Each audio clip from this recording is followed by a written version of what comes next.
Welcome to metro study. இன்றைக்கி நம்ம வரப்போகிற டிஎன்பிஎஸ்சி அண்ட் டிஎன்யூஎஸ்ஆர்பி எக்ஸாம்ஸ்க்கான இம்பார்ட்டன்ட் பிடிஎஃப் கம்பைலேஷன் தான் பார்த்துட்ருக்கோம். நீங்கள் பார்த்தீங்கன்னாங்க 2024லேருந்து 2025 வரைக்கும் இருக்கக்கூடிய கரண்ட் அஃபேர்ஸ் கவர் பண்ணியிருக்கோம்.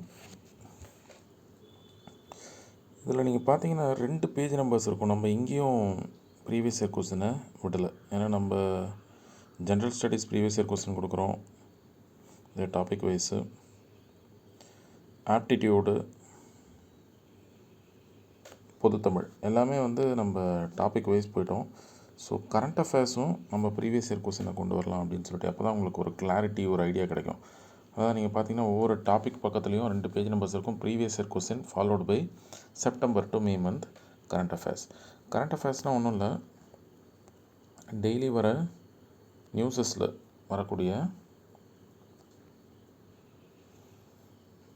நியூஸ் பேப்பரில் வரக்கூடிய செய்திகள் தான்.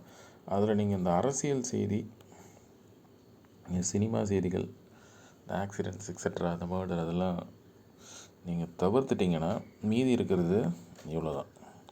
சரிங்களா? இந்த 11 சுருக்கிடலாம். இது நீங்கள் எந்த எக்ஸாம் போனாலும் from starting UPSC, SSC, RRB, அதே மாதிரி இங்கே டிஎன்பிஎஸ்சி, டிஎன்யூஎஸ்ஆர்பி, எல்லா போர்ட்ஸ்லேயும், டிஆர்பி எல்லாத்துலேயும் இந்த பிடிஎஃப் நீங்கள் பயன்படுத்திக்கலாம். சரிங்களா? மொத்தம் 11 டாபிக்ஸ் இருக்குது. Tamil Nadu, other state news, national and international, science and technology, environment, defence and military, economy, books and authors, reports and ranking, awards and honours, appointment, sports, days and themes. சரிங்களா? Tamil Nadu news அப்படி தான் இருக்கும். First previous year question இது வரைக்கும் கடைசியாக நடந்து முடிஞ்ச prosecutor exam வரைக்கும் நான் கவர் பண்ணிட்டேன். அடுத்தது குரூப் 1 அப்படியே நம்ம அப்டேட் பண்ணிட்டு தான் இருக்க போகிறோம். சரிங்களா? அது நீங்கள் பாருங்கள், உங்களுக்கு புரியும். அப்படியே ஃபாலோடு பை இடது, இந்த பக்கம் இங்கிலீஷ், இந்த பக்கம் தமிழ். சரிங்களா?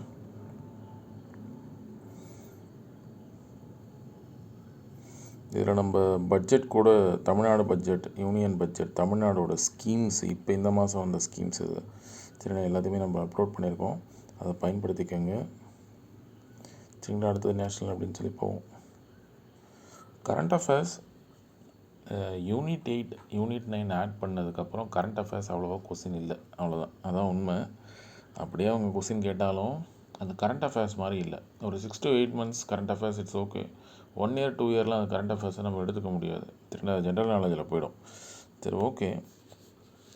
இப்போ அப்டேட்டட் சிலபஸ் டிஎன்பிஎஸ்சி கொடுத்துருக்கிறதுபடி முன்னாடி தனியாக இருந்த கரண்ட் அஃபேர்ஸ் பேராகிராஃபை தூக்கி அங்கங்கே பேஸ்ட் பண்ணி வச்சுருக்காங்க சப்ஜெக்டில்.